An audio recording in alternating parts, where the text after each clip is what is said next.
In April of 2026, after months of speculation in the Spanish press about where the future Queen of Spain would spend the next 4 years of her life, Zarzuela Palace and the Universidad Carlos III de Madrid confirmed it together.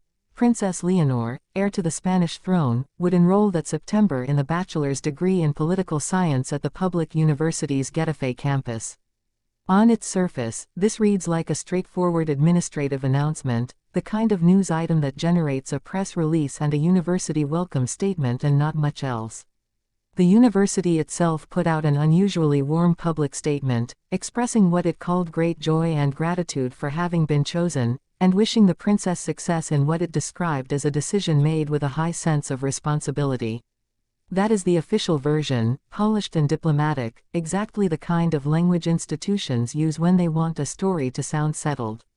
But underneath that official version, according to multiple Spanish outlets reporting independently in the weeks around the announcement, sits a quieter and more interesting story, a genuine disagreement between a father who is also a king and a daughter who is also his heir, over what she should study, where, and under whose expectations. And that disagreement, however it's ultimately resolved in public perception, is worth examining honestly, because it touches something that goes well beyond a university course catalog. Let's start with what's actually confirmed, because that matters more than the speculation surrounding it. Leonor was admitted to Carlos III through a pathway called early admission, a process designed specifically for students who completed the International Baccalaureate abroad, as Leonor did at UWC Atlantic College in Wales. This pathway exempts students from Spain's standard university entrance exam, the PAU, which domestic students must sit in June. According to reporting from Monarquía Confidencial, Leonor completed the relevant admissions tests just days before Holy Week, within the window that remained open until April 10. That much is procedural, documented, and not particularly controversial. What multiple outlets agree on beyond that procedural detail is where the real story lives, the choice of degree itself. Several Spanish outlets, including El Confidencial Digital and En Blau, report that it was widely expected within royal circles that the future queen would study law, following the precedent set by her father, King Felipe VI, who studied law at Madrid's autonomous university before pursuing further degrees abroad. Law is also, as one outlet pointed out, the degree held by the majority of Spain's recent heads of government and a significant share of its parliamentary deputies, making it something close to an unofficial credential for a life in Spanish public institutions. Leonor did not choose law.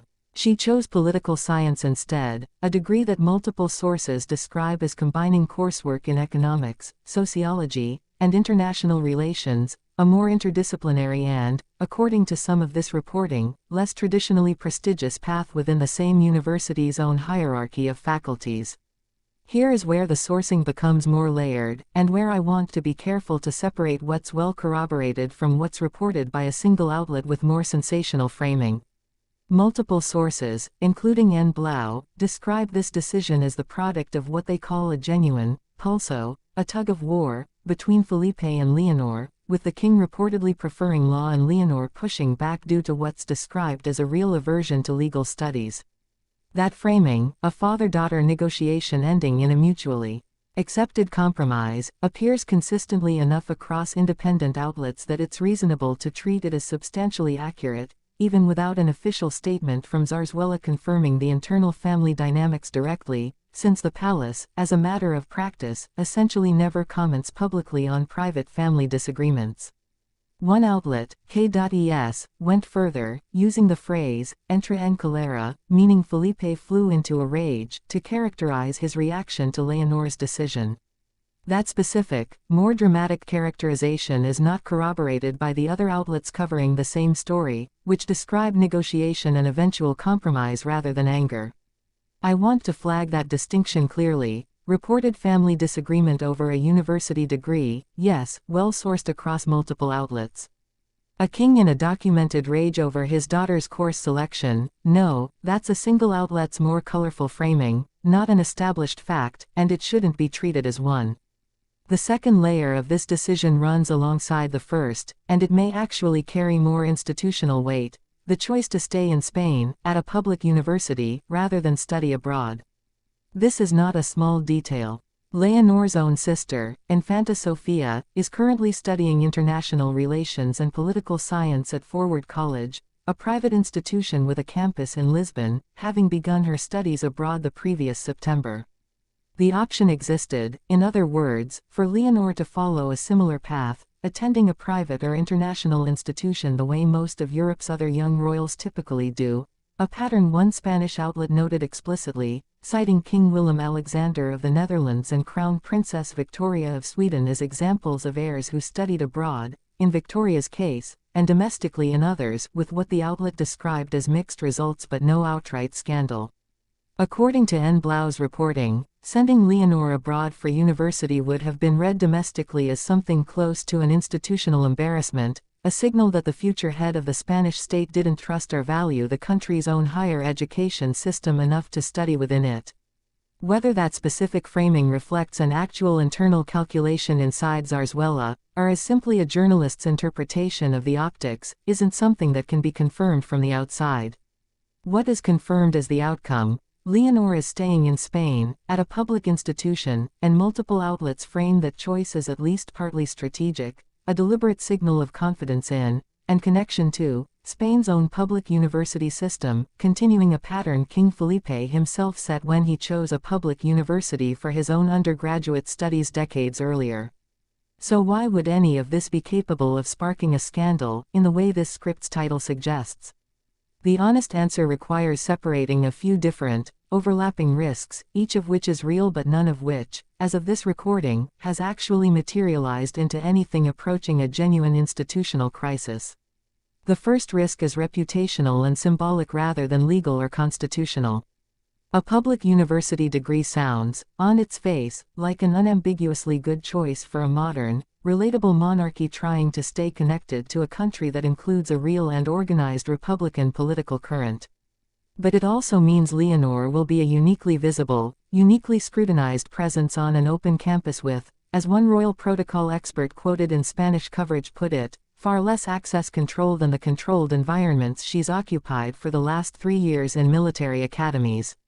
Every photographed hallway interaction, every leaked class note, every classmate's social media post becomes a potential news item in a way that simply wasn't true when she was living inside a barracks.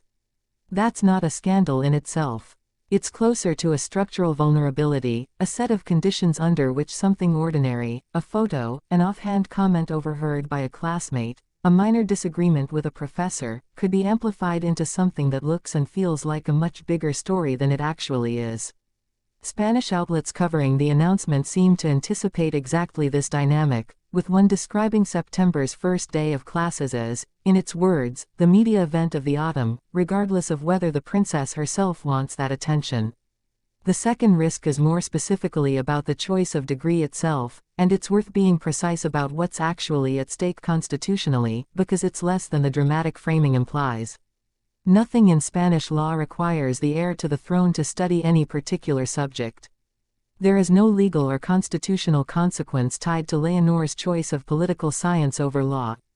The stakes here are entirely symbolic and cultural rather than legal, tied to expectations about what kind of preparation a future monarch is supposed to have, and those expectations, as this story shows, aren't even fully shared within the royal family itself.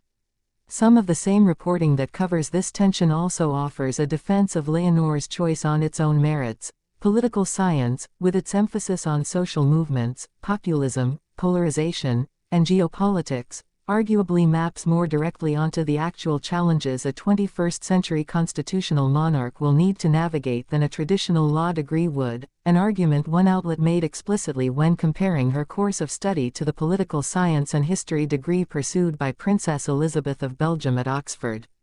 Framed that way, what looks on the surface like a break with tradition reads instead as a reasonably well-reasoned, forward-looking academic choice, made by a 20-year-old who will turn 21 this coming October and who, as multiple outlets note, increasingly has a voice in decisions about her own education and life, a natural function of simply growing older within an institution that has spent her entire life managing her image with extraordinary care.